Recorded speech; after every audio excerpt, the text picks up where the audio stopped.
É inadmissível a informação que o GSI tenha vazado dados da segurança do Lula para o Mauro Cid. O Lula ficou fulo da vida com a situação e tem que ficar mesmo, porque a vida dele está em perigo. Recentemente nós vimos o que aconteceu no Pará. Uma pessoa foi detida por ter ameaçado tirar a vida do Lula. E o que aconteceu no Equador? Caso gravíssimo. O Lula já sofreu ataques durante a campanha. E nós temos que lembrar que essas pessoas bolsonaristas são fanatizados. Eles olham para Bolsonaro como se ele fosse o Messias e fazem tudo por ele. Elas são inconsequentes. Além disso, o Lula tem entrado em conflito com grupos fora da lei por conta do decreto anti-armas. É uma situação inadmissível. Rui Costa da Casa Civil, o pessoal do GSI, o Flávio Dino, como que eles permitiram que isso acontecesse? Na sua opinião, a vida do Lula está em risco? Esse caso é muito sério? Foi incompetência de quem? Deixa o seu like se você concorda com o Lula ter ficado fulo e dar razão a ele e se inscreva no canal.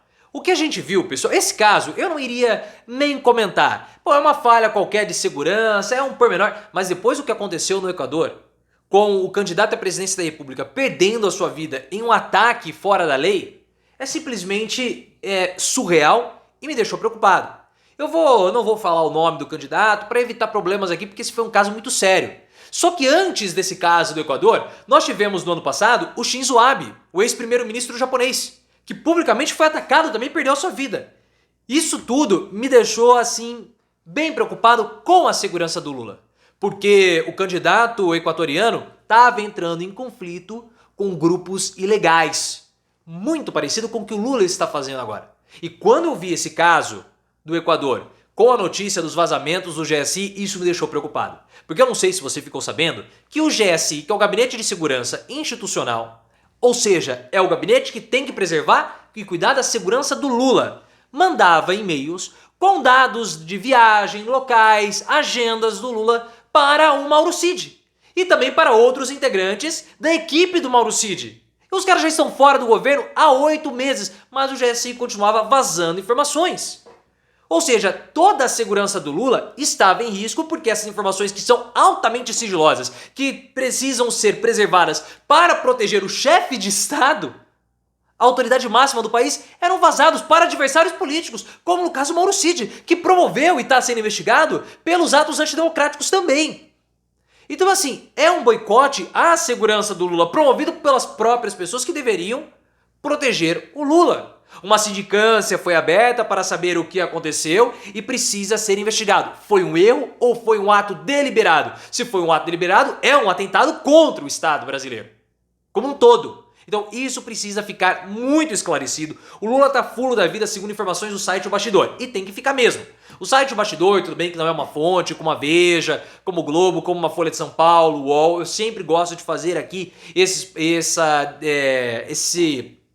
essa informação aqui pra vocês, mas essa foi a informação que eles passaram, que o Lula está fulo da vida, porque ele entrou em conflito com a Janja. A Janja não queria que o GSI cuidasse da segurança do Lula, ela queria que a segurança ficasse com a Casa Civil, melhor, com a Polícia Federal, porque ela queria que os militares não cuidassem da segurança do Lula, porque ela não confia nos militares.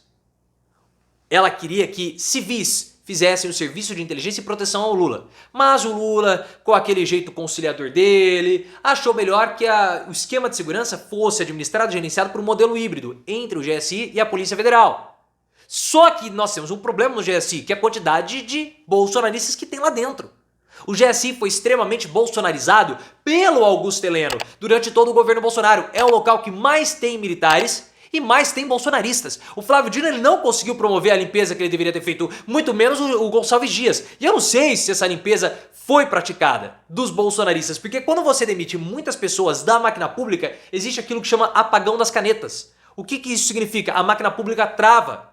E aí as pessoas não conseguem trabalhar de modo apropriado.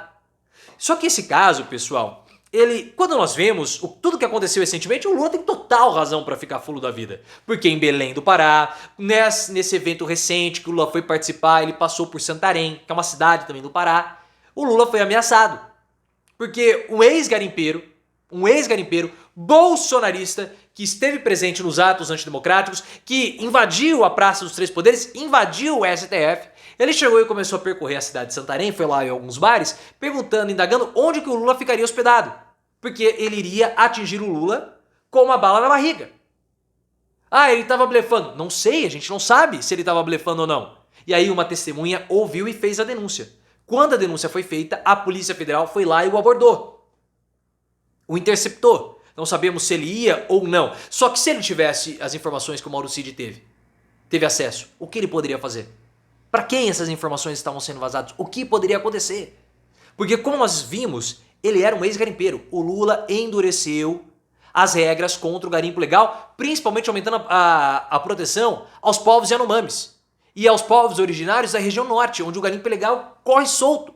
Só que além desse tipo de legislação e endurecimento por parte do governo com políticas públicas, nós temos que lembrar o decreto de armas.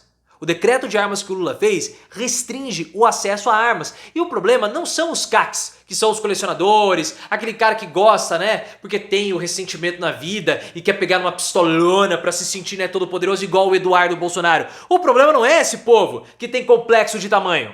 O problema é que esse decreto dificulta o acesso daquelas pessoas de grupos paramilitares que fazem serviços ilegais, ou seja, serviços milicianos.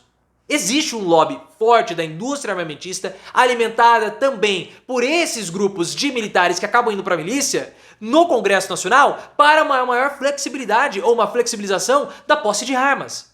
E o que o Lula fez? Ele endureceu, reduziu a quantidade de munição, reduziu a quantidade de armas e trocou a competência da fiscalização do Exército, que é completamente incompetente, para a Polícia Federal. Então o Lula afeta diretamente esses grupos, que são grupos que são contrários a tais medidas de segurança ou a tais medidas de endurecimento.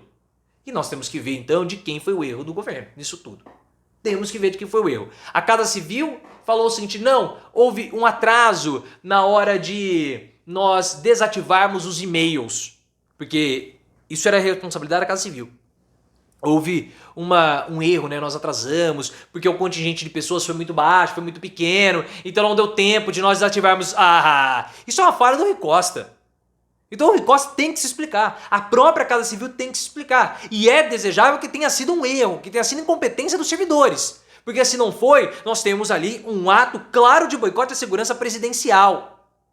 E não pode ocorrer esse tipo de coisa quando nós estamos lidando com bolsonaristas.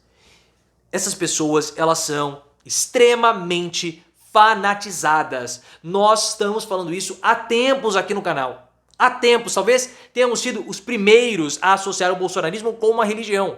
Eles enxergam o Bolsonaro como se ele de fato fosse o Messias na Terra, porque ele é o Messias do bolsonarismo. O próprio se colocava nessa condição. Eu não tenho Messias no nome à toa.